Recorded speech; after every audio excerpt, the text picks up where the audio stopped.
Questions et réponses sur la nationalité américaine, partie 2. Première question, est-ce qu'une personne âgée de 60 ans a-t-elle besoin d'un interprète lors de son test civique et d'anglais sur la nationalité américaine? Et la deuxième question, qu'en est-il d'une personne qui a la dette envers l'IRS, c'est-à-dire une personne qui ne paye pas ses impôts? Est-ce que cette personne peut être qualifiée d'avoir la nationalité américaine? Eh bien voilà les deux questions que j'ai pour vous aujourd'hui. Je vais tout élucider durant cette édition des questions et réponses. J'ai juste besoin de votre advertence pour comprendre ce que j'ai à vous dire aujourd'hui. Alors bienvenue sur ma vidéo d'aujourd'hui. Je vous salue de partout où vous êtes. Je suis Emmanuel Newman et si vous êtes là pour la toute première fois sur ma chaîne YouTube, je vous prie de vous abonner tout en laissant un j'aime et ensuite cliquez sur la cloche de notification. Cette cloche vous permettra d'être notifié sur mes prochaines vidéos. Alors sans plus tarder, on va commencer avec la première question. La première question nous dit: une personne âgée de 60 ans peut-elle avoir un interprète lors de son test civique et d'anglais sur la nationalité américaine?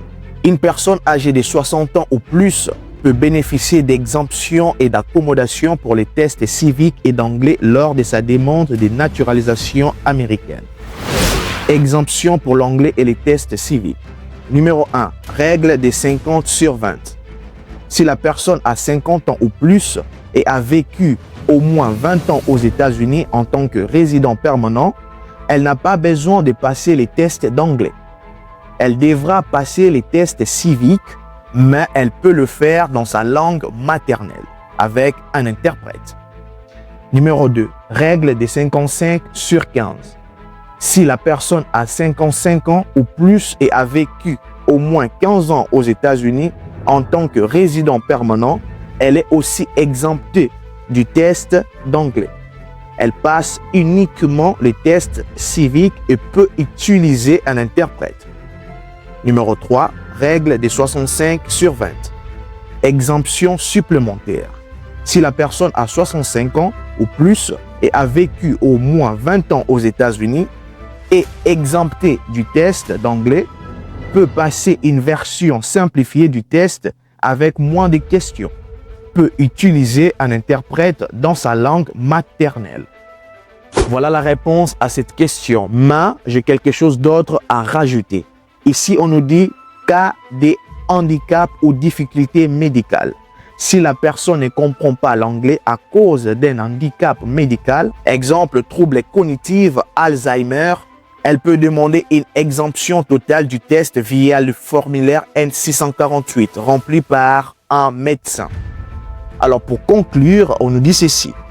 Si une personne de 60 ans ne remplit pas les critères des règles 50/20 ou 55/15, elle doit passer l'examen en anglais et ne peut pas utiliser d'interprète. Mais si elle atteint les 65 ans et 20 ans de résidence, elle aura droit à des facilités. Si elle a un problème de santé qui l'empêche de passer les tests normalement, elle peut demander une exemption médicale.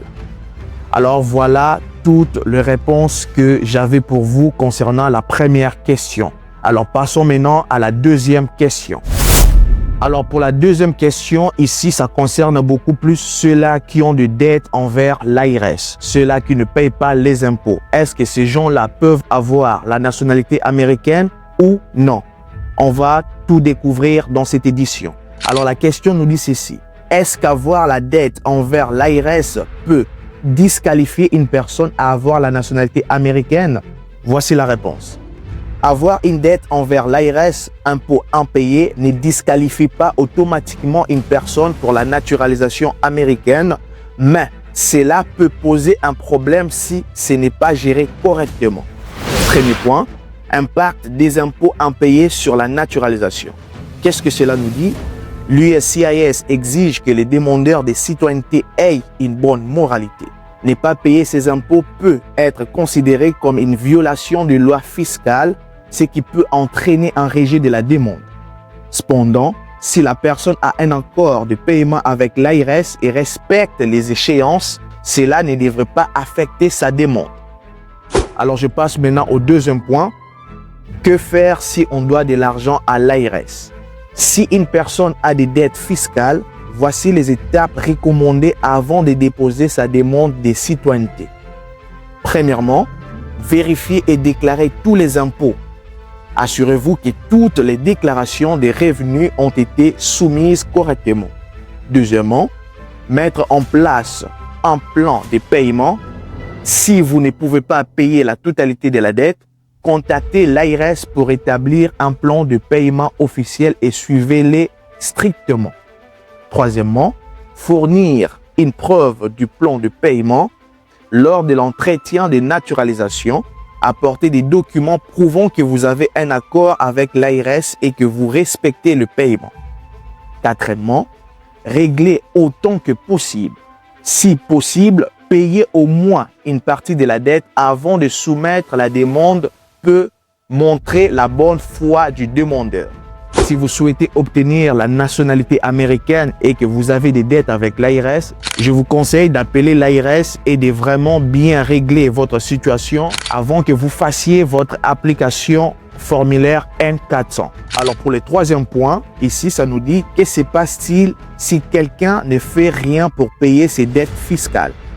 Si une personne ignore ses dettes fiscales et n'a pas d'accord avec l'ARS, l'USCIS peut considérer cela comme un manquement à ses responsabilités civiques, ce qui pourrait entraîner un refus de la naturalisation. Conclusion. Peut-on obtenir la nationalité avec une dette fiscale? La conclusion nous dit ceci. La réponse est oui, si la personne a un plan de paiement avec l'ARS et respecte ses obligations. Mais aussi, la réponse peut être non, si cette personne ignore ses dettes et ne prend aucune mesure pour le régler.